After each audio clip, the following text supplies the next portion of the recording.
Det her det er altså min opgave i sprogforståelse. I opgave 1, der har jeg valgt at skrive sætningen: Den høje pige tog et glas vand til ham. Og i sætningen, der er den som normalt optræder som et pronomen, men her der optræder den simpelthen som en artikel, da substantivet det lægger sig til tillægsordet. Og her der bestemmer artiklen, at substantivet og adjektivet står i neutrum. Og så er der så høje. Høje det står i attributiv stilling til substantivet, altså pige, og bøjet i første grad. Og pige det er et substantiv, hvilket man kan se, der kan sættes en foran, og som alle substantiver betegner den indhold i sætningen. Så er der to. To det er et hovedverb, og det kan ses, når man kan sætte jeg foran, og da det bøjes i tempus, i dette tilfælde kriterium. Og verbet det er transitivt, da det kan forbindes til et objekt, som i dette tilfælde er et glas vand. Og hvis man skal lave en diatese, så kan man sige, at sætningen den er aktiv, da der lægges mest vægt på, hvem der udfører handlingen. Og så er der så 1, det er talord, det angiver nemlig en mængde, nemlig at det er et glas vand. Og så er der så glas, det er et substantiv, der kan man sætte et foran, og vand er også et substantiv, der man kan sætte en foran. Og hvis man skal sige noget mere om de to substantiver, er det, at de sammen med at de optræder som objektet i sætningen, hvorimod den høje pige optræder som subjektet. Så også til.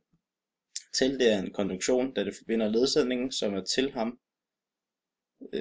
også med hovedsætningen, som så er den høje pige tog et glas vand. Og ham er i sætningen et personalpronomen, som fungerer som dativeobjektet. Det står i singularis 3. grad.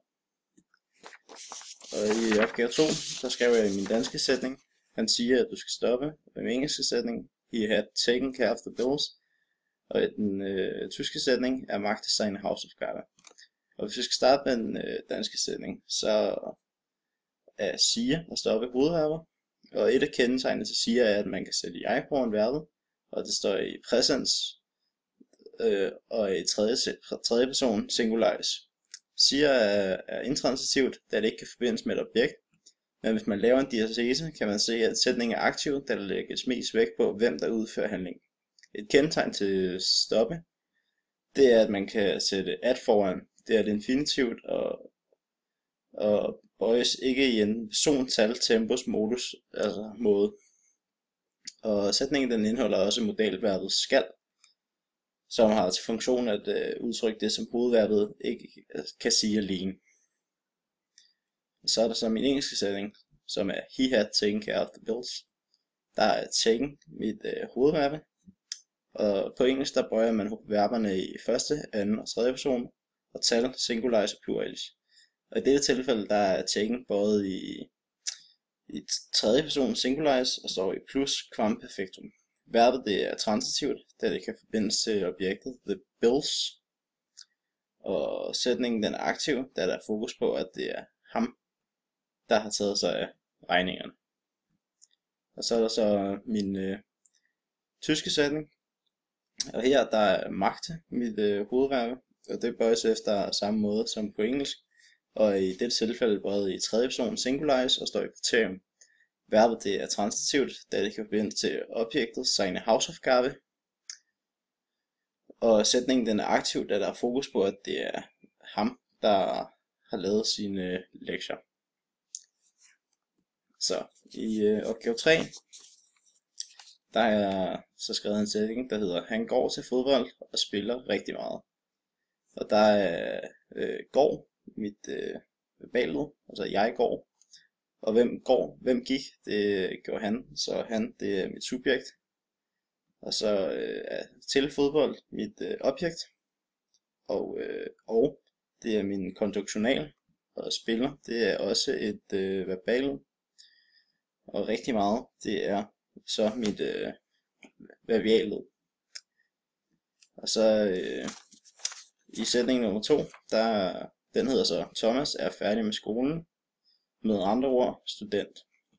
Der siger jeg så, jeg er, og det er derfor mit verbaled. Hvem er? Det er Thomas, og det er derfor subjektet. Og så færdig med skolen, det er mit objekt, og så med min konjunktional, og andre ord, det er mit hensynsled. Og student, det er så mit subjektsprædikat. Ja, og i sætning 1, der er Grov spiller med mine 2 verber. Og Grov, det er et transitivt verbum, da det kan forbindes til objektet. Altså objektet til fodbold.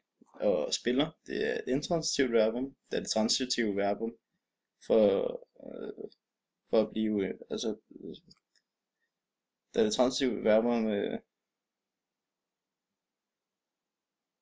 skal være der for at det intransitive verbum kan blive en realitet. Altså med andre ord, så spiller han ikke meget, hvis ikke han går til fodbold. Ja, og så i sætning nummer 2, der er mit verbum, og det forbindes med objektet, færdig med skolen, og det er derfor transitivt. Yes. Og det var så det.